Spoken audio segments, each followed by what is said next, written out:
So we're going to take this chicken we cut up and we're going to send it to 2 different countries. And first of all, I'm going to divide it up. So one country is going to get a breast and a wing and a drumstick and a thigh. And the other country is going to get the same thing. So I really just cut the chicken in half. I'm ready to send these chickens to 2 different countries. I try to marinate every meat that I cook because I barbecue a lot, and I've heard that it's good to marinate things 24 hours in vinegar or lemon juice or Bubby's brine.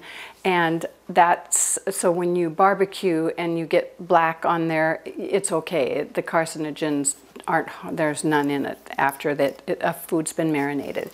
So I am known as the Ziploc bag lady, and I love Ziploc bags, especially the freezer kind, and that's what I marinate and mix in. I don't use a mixing bowl to make my marinades. So I've got a Roma chicken Ziploc bag and a Hong Kong chicken Ziploc bag. This is olive oil that I have garlic in, and when I chop up a whole bulb of garlic, I might not use it all at the time, I'll put them in here so it gives this garlic oil taste. So I'm going to put about 2 tablespoons in there. Now I'm going to put some of that garlic in this marinade. So I've got about a tablespoon of it. I'm going to put it in the bag. Then I'm going to add, I think I'll use red wine vinegar. I'm going to use about the same amount that was of the oil, so it's about half and half. This would make a nice salad dressing too. About 2 tablespoons of that. Add a little bit of lemon juice. This is fresh lemon juice, so you need to shake it up. About a tablespoon. The next thing is Penzi Italian herbs.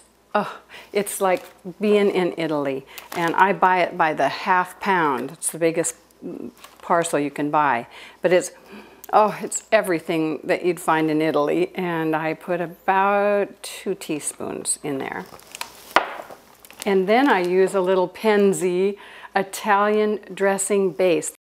I use it for salad dressing, which is what it's created for, but I use it more on meats and fish and chicken when I'm going to Italy. And put about 2 teaspoons in there. Now when I said I don't use mixing bowls, why would you when you can just do this?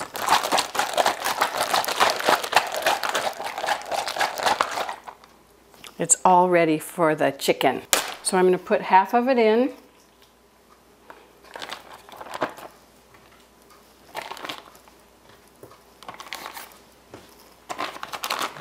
Now this will serve 2 people, so it's a dinner for 2.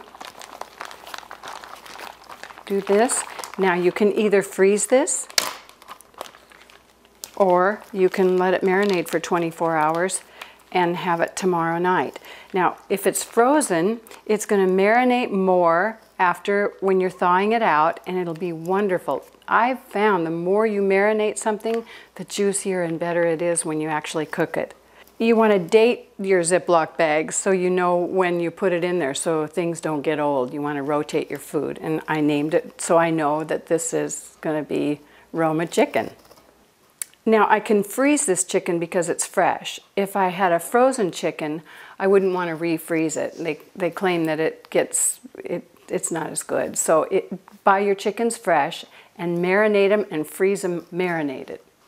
Now we're going to Hong Kong. I'm going to use toasted sesame seed oil. So that's sort of Asian feeling, and it's a wonderful nutty flavor. So I'm going to use about 2 tablespoons.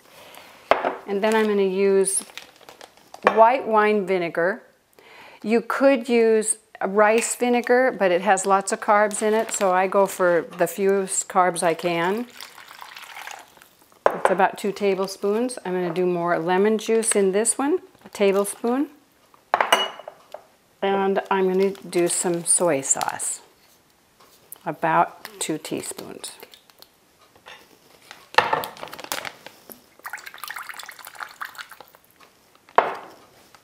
Earlier I chopped up some parsley, and I'm going to use about a tablespoon of fresh parsley in this Hong Kong chicken, and I chopped up onions.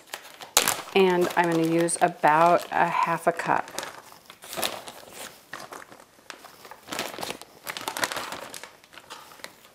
And we're ready to mail this chicken off to Hong Kong.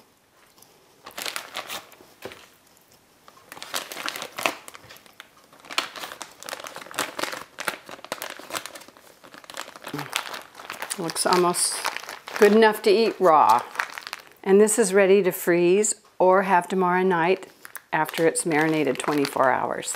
So we have 2 dinners here, and then there'll be a lot of meat left on that carcass, and we're gonna make chicken salad. I'll show you how to do that. And we'll also have chicken bone broth, which is so good and so full of nutrients. You notice I said about a cup and just a little of this. The reason you can do that when you're cooking with meats and things is that it's not that exact. When you're baking, you have to be exact, but we're not baking right now. We're creating wonderful things to barbecue or bake or roast, so you don't have to be so precise. And guess what? These little bags of chicken, it's almost 0 carbs. There are a few carbs in the onions and a little bit in the parsley. That's it. The rest is no carbs. Okay, so here's the deal. The first oohs and ahs you get on that computer and email me. I want to hear about them.